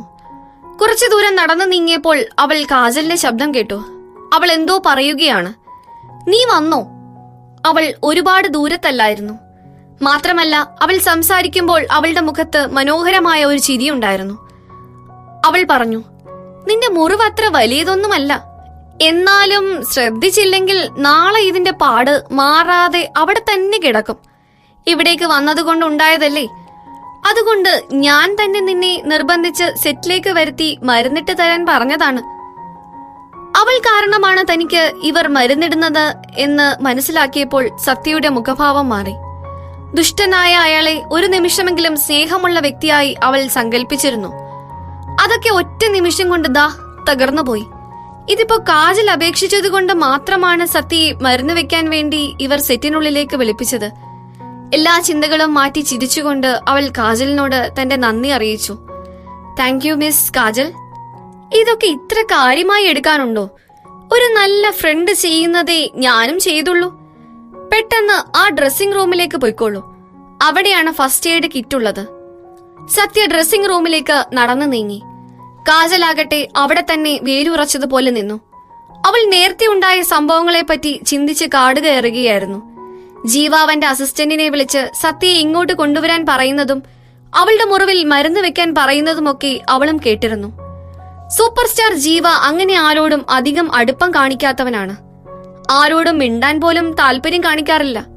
പിന്നെ എന്തുകൊണ്ടായിരിക്കും ഈ റിപ്പോർട്ടറിന് മാത്രം ജീവ ഇത്രയധികം പരിഗണന കൊടുക്കുന്നത്? സത്യയെ അങ്ങോട്ട് കൊണ്ടുവന്ന സ്ത്രീയുടെ പേര് രാധ എന്നായിരുന്നു. ഒരു ഒഴിഞ്ഞ മുറിയിലേക്കായിരുന്നു അവർ അവളെ കൊണ്ടുവന്നത്. പെട്ടെന്ന് രാധയ്ക്ക് മറ്റെന്തൊക്കെയോ തിരക്കുകൾ വന്നു. അവൾക്ക് എത്രയും പെട്ടെന്ന് അവിടെ നിന്നും പോകേണ്ട ആവശ്യമുണ്ടായിരുന്നു. അതുകൊണ്ട് സത്യയ്ക്ക് തന്നെത്താൻ അവളുടെ മുറിവിൽ മരുന്നിടേണ്ടി വന്നു. സത്യ സ്വയം മുറിവിൽ മരുന്ന് വെച്ചു. നല്ല വേദനയുണ്ടായിരുന്നു. അതിനുശേഷം അവൾ ഒരു ബാൻഡേജ് ഇട്ടു. മരുന്ന് വെച്ചതിന് ശേഷം അവൾ ജനാലയ്ക്കടുത്തേക്ക് പോയി. അവൾ ആകെ ബോറടിച്ചിരിക്കുകയായിരുന്നു. അവൾ ജനാലയിലൂടെ പുറത്തുള്ള സിനിമാ സെറ്റിലേക്ക് നോക്കി നിന്നു. അവളുടെ കണ്ണുകൾ ഒരാളെ മാത്രം തേടിക്കൊണ്ടിരുന്നു. യാദൃശ്ചികം എന്ന് പറയട്ടെ, അവൾ ആദ്യം കണ്ടത് ജീവയെ തന്നെയായിരുന്നു. അവൾ ഇപ്പോൾ നിൽക്കുന്ന റൂമിനടുത്തേക്കാണ് നടന്നു വരുന്നത്. കൂടെ ഒരു മാനേജറും കുറച്ച് ബോഡി ഗാർഡ്സുമുണ്ട്. ചന്ദ്രന് ചുറ്റും നക്ഷത്രങ്ങൾ നിൽക്കുന്നത് പോലെയായിരുന്നു ആ സീൻ കണ്ടപ്പോൾ സത്യയ്ക്ക് തോന്നിയത്. നടക്കുന്നതിനിടയിൽ ജീവ മാനേജർ പറയുന്നത് കേൾക്കാൻ വേണ്ടി ഇടയ്ക്കിടെ അവരുടെ അടുത്തേക്ക് ചെവിയോർക്കുന്നുമുണ്ട്. അവന്റെ ചുണ്ടുകൾ എന്തു മനോഹരമാണ്. ശരിക്കും അവനൊരു സുന്ദരൻ തന്നെയാണ്. ഏതു ഭാഗത്തു നിന്ന് നോക്കിയാലും നല്ല ഭംഗിയാണ്. സത്യ ശരിക്കും അവന്റെ സൗന്ദര്യം ആസ്വദിക്കുകയായിരുന്നു. അവൾ അങ്ങനെ ബോധമില്ലാതെ എന്തൊക്കെയോ ആലോചിച്ചുകൊണ്ട് അവിടെ നിന്നു. അല്പനേരം കഴിഞ്ഞാണ് അവൾക്ക് ബോധം വന്നത്. അപ്പോഴാണ് ജീവ ഡ്രസ്സിംഗ് റൂമിലേക്കാണ് വന്നുകൊണ്ടിരിക്കുന്നതെന്ന് അവൾ മനസ്സിലാക്കിയത്. ഏകദേശം 2 മീറ്റർ ദൂരത്ത് മാത്രമാണ് അവൾ ഇപ്പോൾ. അവൾ ആ നിമിഷം ആകെ പരിഭ്രമിച്ചു പോയി. ഇനിയിപ്പോ താൻ ഇവിടെ സെറ്റിനുള്ളിലേക്ക് വന്നതും മരുന്ന് വെച്ചതുമെല്ലാം കാജൽ പറഞ്ഞിട്ടാണെങ്കിൽ പോലും തന്നെ ഇപ്പോൾ ഇവിടെ കണ്ടാൽ താൻ അവനെ എല്ലായിടത്തും പിന്തുടരുകയാണെന്ന് ജീവ വിചാരിക്കുമോ? സത്യ വേവലാതിപ്പെട്ടു. അതുകൊണ്ട് അവൻ കാണാതിരിക്കാനായി അവൾ പെട്ടെന്ന് ടോയ്ലറ്റിൽ കയറി ഒളിച്ചിരുന്നു. അവൾ ടോയ്ലറ്റിൽ കയറി വാതിലടച്ചതും ഡ്രസ്സിംഗ് റൂമിന്റെ വാതിൽ തുറന്ന് ആരോ അകത്ത് കയറി. അവൾക്ക് ആ കാലൊച്ച കൃത്യമായി കേൾക്കാമായിരുന്നു. അതിൽ നിന്ന് തന്നെ അവൾ മനസ്സിലാക്കി അയാൾ ഒറ്റയ്ക്കാണ് ഇപ്പോൾ ഇവിടേക്ക് വന്നിരിക്കുന്നത് എന്ന്. എന്തിനു വേണ്ടിയായിരിക്കും ജീവ ഇപ്പോൾ ഡ്രസ്സിംഗ് റൂമിൽ വന്നത്? ഇനി അത് ചിലപ്പോൾ അവളെ കാണാൻ വേണ്ടി ആയിരിക്കുമോ? ഇങ്ങനെ ചിന്തിച്ചിരിക്കുമ്പോഴാണ് സത്യ വീണ്ടും ഒരു ശബ്ദം കേട്ടത്. മറ്റാരോ കൂടി ഡ്രസ്സിംഗ് റൂമിന്റെ വാതിൽ തുറന്ന് അകത്തേക്ക് കയറിയിരിക്കുന്നു. പക്ഷെ ഇത്തവണ അവൾ കേട്ടത് ഷൂസിന്റെ ശബ്ദമായിരുന്നില്ല, ഒരു ഹീൽസിന്റെ ശബ്ദമായിരുന്നു. അതുകൊണ്ട് തന്നെ സത്യയ്ക്ക് മനസ്സിലായി ഇപ്പോൾ വന്നത് ഒരു സ്ത്രീയാണെന്ന്. പിന്നെ അവൾ കേട്ടത് ഡോർ അടയ്ക്കുന്ന ശബ്ദമാണ്.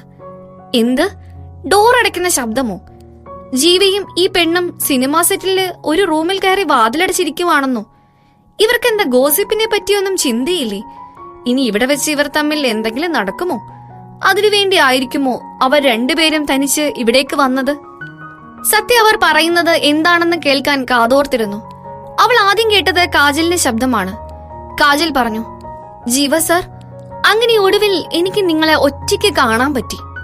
ഇവിടെ ഇപ്പോൾ നമ്മൾ രണ്ടുപേർ മാത്രമാണുള്ളത്. എനിക്ക് നിങ്ങളോട് കുറച്ച് കാര്യങ്ങൾ പറയാനുണ്ട്. കുറെ കാലമായി ഞാനിതെല്ലാം നിങ്ങളോട് പറയാൻ ആഗ്രഹിക്കുന്നു. ഇതൊക്കെ പറയാൻ നല്ലൊരു അവസരമാണ് ഇതെന്നാണ് എനിക്ക് തോന്നുന്നത്. ജീവ സർ, എനിക്ക് നിങ്ങളെ വളരെയേറെ ഇഷ്ടമാണ്. Really I love you. ഇത് കേട്ട് സത്യ കിളിപോയ അവസ്ഥയിലായി. ഓ, അപ്പോൾ ഇത് പറയാനാണോ ഇവർ ഇത്രയും കഷ്ടപ്പെട്ട് ആരും കാണാതെ തനിച്ച് ഇവിടേക്ക് വന്നത്? അപ്പോൾ ഇവർ തമ്മിൽ നേരത്തെ തന്നെ ഇഷ്ടത്തിലായിരുന്നില്ലേ? അങ്ങനെയാണല്ലോ തനിക്ക് തോന്നിയത്. അവർ എന്താണ് ചെയ്യുന്നതെന്നറിയാൻ സത്യ മെല്ലെ ഡോർ തുറന്ന് ആ ഗ്യാപ്പിലൂടെ അവിടേക്ക് എത്തി നോക്കി. കാജൽ അവിടെ നിൽക്കുകയായിരുന്നു. അതേസമയം ജീവ സോഫയിൽ ഇരിക്കുകയാണ്. എന്നത്തെയും പോലെ ഇന്നും ജീവയുടെ മുഖത്ത് പ്രത്യേകിച്ചൊരു ഭാവമാറ്റമില്ല. പക്ഷെ അവന്റെ ആ കണ്ണുകൾ പെട്ടെന്ന് സത്യ നിന്നിരുന്നിടത്തേക്ക് തിരിഞ്ഞു. ആ നിമിഷം സത്യ പേടിച്ചരണ്ട മാൻപേടയെ പോലെയായി. അവളുടെ കൈകൾ വിറയ്ക്കാൻ തുടങ്ങി.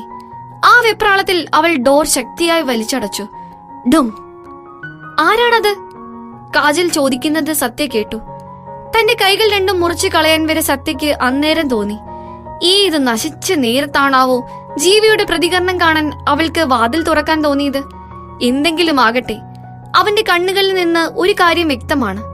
ടോയ്ലറ്റിൽ ആരോ ഉണ്ടെന്ന് അവന് മനസ്സിലായിരിക്കുന്നു. വാഷ്റൂമിൽ ആരോ ഉള്ളത്? ആരാണെങ്കിലും ഇപ്പോൾ തന്നെ പുറത്തേക്ക് വരണം. കാജൽ അത് പറഞ്ഞു നിർത്തിയപ്പോഴേക്കും വാഷ്റൂമിന്റെ ഡോർ പതുക്കെ തുറന്ന് അതിനകത്ത് നിന്നും സത്യ ഇറങ്ങി വന്നു. ആ നിമിഷം തന്നെ താനൊന്ന് അപ്രത്യക്ഷമായി പോയിരുന്നെങ്കിലെന്ന് അവൾ മനസ്സിൽ ആത്മാർത്ഥമായി പ്രാർത്ഥിച്ചു. നമസ്കാരം കാജൽ മാഡം. നമസ്കാരം ജീവ സർ. അപ്പോൾ ഞാൻ മെല്ലെ അങ്ങോട്ട് നടക്കട്ടെ? നിങ്ങൾ സംസാരം തുടർന്നുകൊള്ളൂ. ശരി, ഞാൻ വരട്ടെ. വളരെ വിനയപൂർവ്വം ഇത്രയും പറഞ്ഞുകൊണ്ട് സത്യ അവിടെ നിന്നും എങ്ങനെയെങ്കിലും ഒന്ന് രക്ഷപ്പെടാൻ ശ്രമിച്ചു. താൻ ഒന്ന് അവിടെ നിന്നി. അവിടെ നിന്നും പുറത്തേക്ക് ഇറങ്ങാൻ ശ്രമിക്കുന്ന സത്യയെ കാജൽ തടഞ്ഞു. ഞങ്ങൾ തമ്മിൽ സംസാരിച്ചത് എവിടെ വരെ നീ കേട്ടു?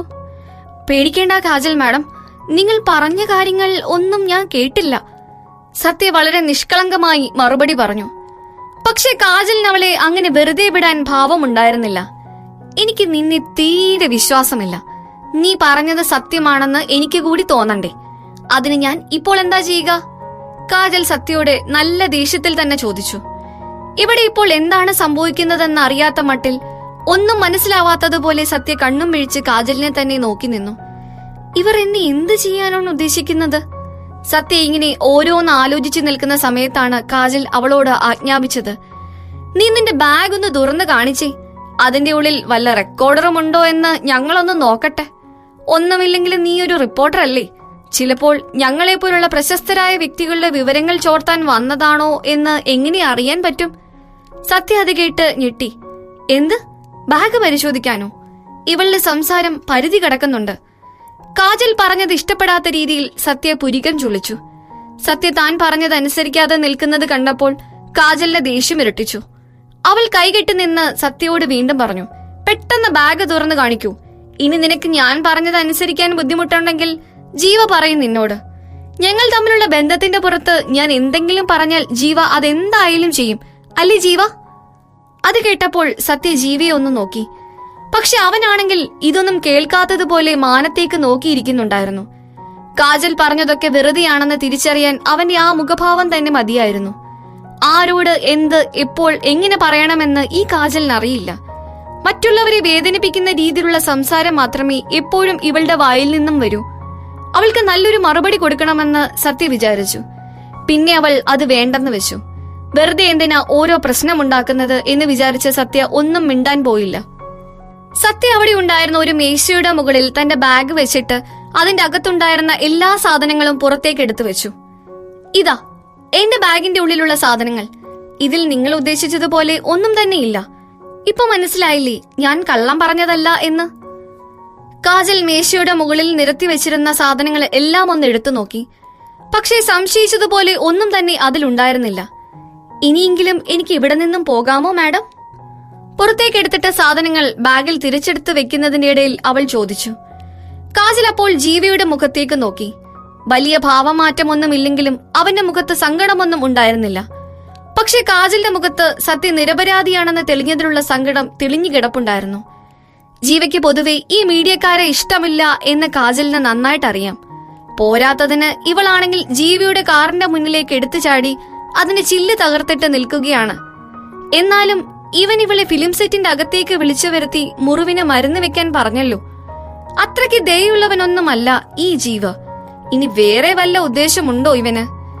ഇങ്ങനെ ചിന്തിച്ചുകൊണ്ട് നിൽക്കുന്ന സമയത്ത് പെട്ടെന്ന് കാജലിന്റെ മുഖത്ത് ക്രൂരമായ ഒരു ചിരി വിരിഞ്ഞു. മീഡിയക്കാരുടെ കയ്യിൽ രഹസ്യ ക്യാമറകൾ ധാരാളം ഉണ്ടാവുമെന്ന് ഞാൻ കേട്ടിട്ടുണ്ടല്ലോ. അവരുടെ ഡ്രസ്സിൽ എവിടെയെങ്കിലും അത് പിൻ ചെയ്ത് വെച്ചിട്ടുണ്ടാവും. നീ തെറ്റൊന്നും ചെയ്തിട്ടില്ല എന്ന് ഞങ്ങൾ വിശ്വസിക്കണമെങ്കിൽ ഉടനെ തന്നെ നീ നിന്റെ ഡ്രസ് എല്ലാം അഴിച്ചു മാറ്റണം. സത്യ ഞെട്ടിത്തെറിച്ചുകൊണ്ട് തലയുയർത്തി കാജലെ നോക്കി. ഡ്രസ് അഴിക്കാനോ? നിങ്ങൾ ചെയ്യുന്നത് നിയമവിരുദ്ധമായ ഒരു കാര്യമാണ്. സത്യ ഉടനെ മറുപടി കൊടുത്തു. നിയമവിരുദ്ധമോ? അങ്ങനെയാണെങ്കിൽ ഇവിടെ നിന്ന് ഇറങ്ങിയതിനു ശേഷം നീ കൊണ്ടുപോയൊരു കേസ് കൊടുക്ക്. എന്തൊരു സ്വഭാവമാണ്! ഇവളൊക്കെ ഒരു സ്ത്രീ തന്നെയാണോ? സത്യയ്ക്ക് വല്ലാതെ ദേഷ്യം വന്നു. ഒരിക്കൽ കൂടി അവൾ ജീവയെ നോക്കി.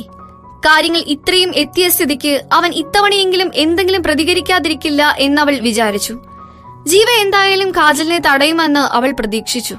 പക്ഷെ അവളുടെ പ്രതീക്ഷകളെല്ലാം തെറ്റിച്ചുകൊണ്ട് ജീവ ഒന്നും തന്നെ പറഞ്ഞില്ല. അവൻ മുഖമൊന്നുയർത്തി അവർ ഇരുവരെയും നോക്കി.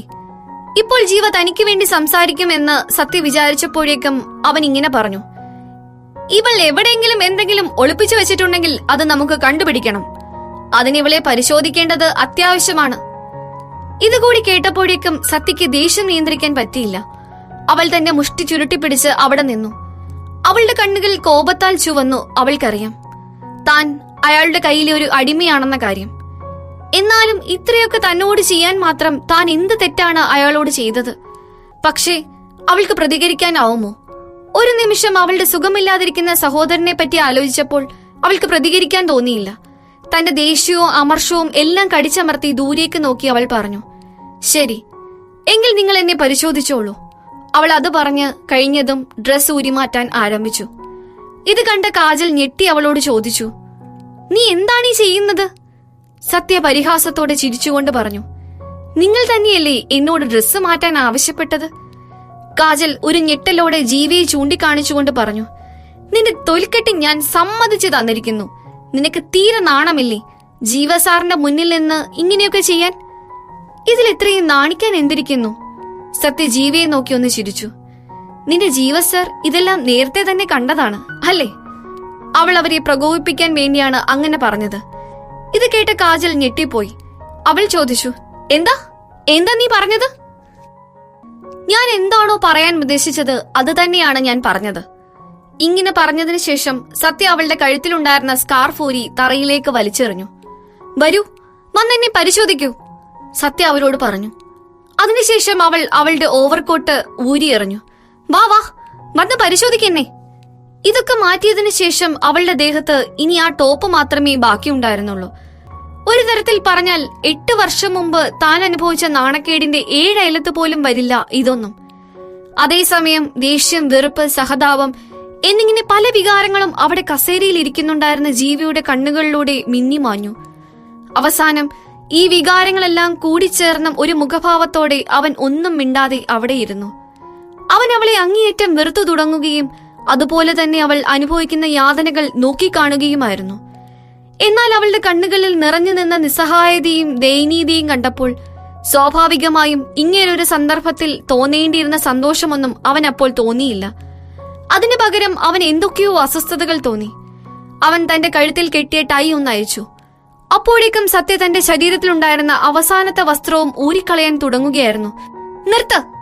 ഒന്ന് നിർത്ത്, ജീവാലറി. സത്യ പെട്ടെന്ന് ആ പ്രവൃത്തിയിൽ നിന്നും പിന്മാറി. പല്ല് കടിച്ചു പിടിച്ചുകൊണ്ട് അത്യധികം ദേഷ്യത്തോടെ അവൾ ജീവിയെ തുറച്ചു നോക്കി. കാജലൊന്ന് നെടുവീർപ്പിട്ടു. താൻ മാത്രമാണ് ഇവിടെ ഇപ്പോൾ ഒരു അധികപ്പറ്റ്. ആ മുറിയിലെ അപ്പോഴത്തെ അന്തരീക്ഷം അവൾക്കത് മനസ്സിലാക്കി കൊടുത്തു. ജീവയും ആ റിപ്പോർട്ടറും തമ്മിലുള്ള ഒരു ഫൈറ്റ് സീനിന്റെ ഷൂട്ടിംഗ് ആണ് ഇപ്പോൾ അവിടെ നടക്കുന്നത് എന്ന് അവൾക്ക് തോന്നി. അതിന്റെ ഇടയിൽ തന്റെ ആവശ്യമില്ല എന്ന് അവൾ തിരിച്ചറിഞ്ഞു. ഇതൊക്കെ കണ്ടപ്പോൾ കാജലിന് ഭയങ്കരമായ ആശ്ചര്യമാണുണ്ടായത്. പെട്ടെന്ന് തന്നെ അവൾ സത്യയെ നോക്കിക്കൊണ്ട് പറഞ്ഞു, ഇന്ന് നിന്റെ ഭാഗ്യം കൊണ്ട് മാത്രമാണ് ഞങ്ങൾ നിന്നെ ഇങ്ങനെ വെറുതെ വിടുന്നത്. പക്ഷെ എപ്പോഴും ഇതുപോലെ ആയിരിക്കില്ല. വേഗം ഇവിടുന്ന് ഇറങ്ങിപ്പോടി. ഇത് കേട്ടതിന് ശേഷം ജീവ വളരെ ഉച്ചത്തിൽ അലറിക്കൊണ്ട് കാജലിനോട് പറഞ്ഞു, നിങ്ങളോട് നിർത്താനാണ് പറഞ്ഞത്. ജീവ ആ പറഞ്ഞത് കേട്ടപ്പോൾ കാജൽ ശരിക്കും ഞെട്ടി. തിരിച്ചെന്തെങ്കിലും പറയാൻ തുടങ്ങുന്നതിന് മുമ്പേ തന്നെ ജീവ അവളെ രൂക്ഷമായി ഒന്ന് നോക്കി. ആ നോട്ടം താങ്ങാൻ കഴിയാതെ കാജൽ തന്റെ തല താഴ്ത്തി മൗനമായി അവിടെ നിന്നു.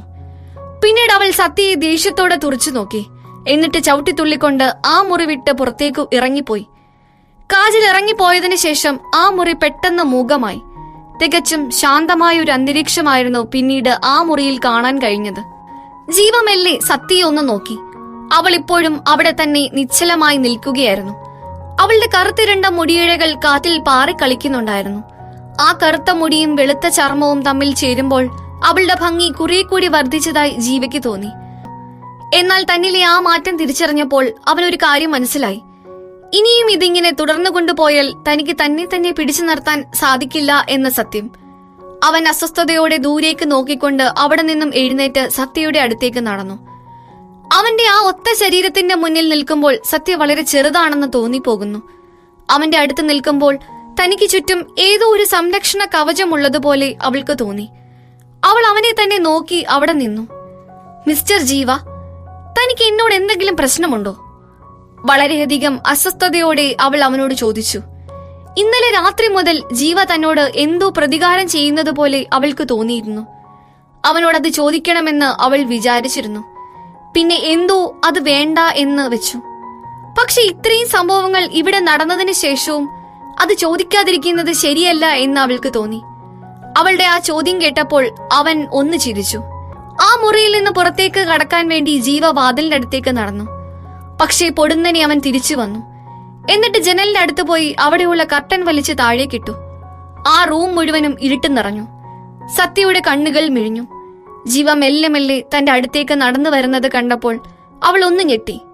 തന്റെ ശരീരത്തിൽ കൂടി ഒരു തരം തരിപ്പ് പാഞ്ഞു പോകുന്നത് പോലെ അവൾക്ക് തോന്നി.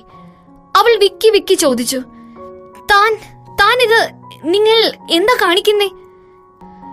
ഇവനിത് എന്തൊരു മനുഷ്യനാണ്? ഒരു സൂപ്പർ സ്റ്റാർ ആണെന്ന് വെച്ച് മനുഷ്യന് ഇത്രയും അഹങ്കാരം പാടില്ല, അവൾ സ്വയം പറഞ്ഞുകൊണ്ടിരുന്നു. അവൾ സോഫയിൽ നിന്നും എഴുന്നേറ്റ് എന്നിട്ട് വാഷ്റൂമിലേക്ക് നടക്കുകയായിരുന്ന ജീവയോട് പറഞ്ഞു, പക്ഷേ ഞാൻ നിന്നിൽ ഒട്ടും സംതൃപ്തയല്ല. അവൻ പോകുന്ന വഴിയിൽ അവിടെ ഒന്ന് നിന്നു. സത്യ അവനെ തുറിച്ചു നോക്കി. എന്നിട്ട് പറഞ്ഞു, നിങ്ങൾക്ക് ഒരുപാട് സുഹൃത്തുക്കൾ ഉള്ളതല്ലേ? അവരൊന്നും നിങ്ങൾക്ക് പറഞ്ഞു തന്നില്ലേ സ്ത്രീകളോട് മര്യാദയോടും ബഹുമാനത്തോടെയും പെരുമാറാൻ? അവളുടെ പ്രകോപിപ്പിക്കുന്ന തരത്തിലുള്ള ആ വാക്കുകൾ കേട്ടതും ജീവ അവളുടെ മുഖത്തേക്ക് നോക്കി. അവന്റെ കണ്ണുകളിൽ ദേഷ്യം കാണാമായിരുന്നു. അവൻ പറഞ്ഞു, തന്റേതൊരു മോശം സാഹചര്യമായിരുന്നില്ലെങ്കിൽ അവൾ ഒരിക്കലും ഇതിന് സമ്മതിക്കില്ലായിരുന്നു. അവന്റെ മുഖത്ത് അവളോടുള്ള പരിഹാസമായിരുന്നു നിറഞ്ഞു നിന്നിരുന്നത്. വാഷ്റൂമിലേക്ക് പോകാൻ വേണ്ടി തിരിഞ്ഞു നടന്നപ്പോൾ അവന്റെ മുഖത്ത് അത് തെളിഞ്ഞു കാണാമായിരുന്നു. വാഷ്റൂമിൽ നിന്നും വെള്ളം വീഴുന്ന ശബ്ദം സത്യ കേട്ടു. കുറച്ചു കഴിഞ്ഞപ്പോൾ അവൻ വാഷ്റൂമിൽ നിന്നും പുറത്തേക്ക് വരുന്നതാണ് അവൾ കണ്ടത്. ഇപ്പോൾ അവന്റെ മുഖം പഴയതുപോലെ തന്നെയായി. അവൻ അവളെ ഒന്ന് നോക്കി. എന്നിട്ട് വാതിലിനടുത്തേക്ക് നടന്നു. അവൻ വാതിലിനടുത്ത് എത്തിയതും പെട്ടെന്ന് അവിടെ തന്നെ നിന്നു. അവൻ മങ്ങിയ വെളിച്ചത്തിൽ നിൽക്കുന്നതിനാൽ സത്യയ്ക്ക് അവന്റെ മുഖഭാവം ശരിക്കും കാണാൻ പറ്റിയില്ല. പോരാത്തതിന് അവൻ അവളെ തിരിഞ്ഞു നോക്കിയതുമില്ല. അപ്പോൾ അവൾക്ക് ആകെ കേൾക്കാൻ പറ്റിയത്, നിന്നെ പോലുള്ള സ്ത്രീകളെ നരകത്തിലേക്ക് അയക്കണം എന്ന അവന്റെ വാക്കുകളാണ്. ഇങ്ങനെ പറഞ്ഞിട്ട് അവൻ ഒന്ന് തിരിഞ്ഞു. എന്നിട്ട് ആ റൂമിൽ നിന്നും പുറത്തേക്ക് ഇറങ്ങിപ്പോയി. ഡും, വാതിലടഞ്ഞു. സത്യ സ്വയം ഓരോന്ന് ആലോചിക്കാൻ തുടങ്ങി. അവളെ പോലുള്ള സ്ത്രീകളോ? അവൾക്കതിന് എന്താണ് കുഴപ്പം? അവൾ നരകമാണ് അർഹിക്കുന്നത് എന്ന് പറയാൻ മാത്രം അത്രയ്ക്ക് നീചമായ എന്ത് പ്രവൃത്തിയാണ് അവൾ ഇപ്പോൾ ചെയ്തത്? അവൾ ദേഷ്യത്തിൽ തന്റെ മുഷ്ടി ചുരുട്ടി. അവൻ എന്താ വിചാരിച്ചത്? പണക്കാരനായതുകൊണ്ട് എന്തും ചെയ്യാമെന്നോ? സ്വയം സന്തോഷിക്കാൻ വേണ്ടി അവന് പാവപ്പെട്ട ആൾക്കാരുടെ അന്തസ് ചവിട്ടി മെതിക്കാമെന്നോ? അവൾക്ക് ദേഷ്യവും ഒപ്പം ലജ്ജയും ഉണ്ടായി. അവൾക്ക് ഭ്രാന്ത് പിടിക്കുന്നതായി തോന്നി. പക്ഷെ അപ്പോൾ ദേഷ്യപ്പെടാനുള്ള സമയമായിരുന്നില്ല. അവൾക്ക് എത്രയും പെട്ടെന്ന് അവിടെ നിന്ന് പോകണമായിരുന്നു. അവൾ സോഫയിൽ നിന്ന് എണീറ്റ് വേഗം ഡ്രസ്സൊക്കെ എടുത്തിട്ടു. അവൾ അവളുടെ ചിന്തകളെയൊക്കെ കുറച്ചു നേരത്തേക്ക് മാറ്റിവെച്ചു. എന്നിട്ട് വാതിൽ തുറന്ന് പുറത്തേക്കിറങ്ങി. അവൾ അവിടെ നിന്ന് പുറത്തേക്കിറങ്ങിയതും അവളും ജീവിയുടെ മാനേജറും മുഖാമുഖം കാണാനിടയായി. അയാൾ ചോദിച്ചു, ഞാൻ നിങ്ങളെ സിനിമാ സെറ്റിന് പുറത്തേക്ക് കൊണ്ടുവിടട്ടെ? സത്യ ഒന്നും പറഞ്ഞില്ല. അവൾ തല താഴ്ത്തി ആ മാനേജറിന് പിന്നാലെ നടന്നു. നടക്കുന്നതിനിടയിൽ അവൾ അയാളെ നോക്കുന്നുണ്ടായിരുന്നു. അയാൾ ഇത്രയും സമയം ആ വാതിലിന് പുറത്ത് നിൽക്കുകയായിരുന്നു.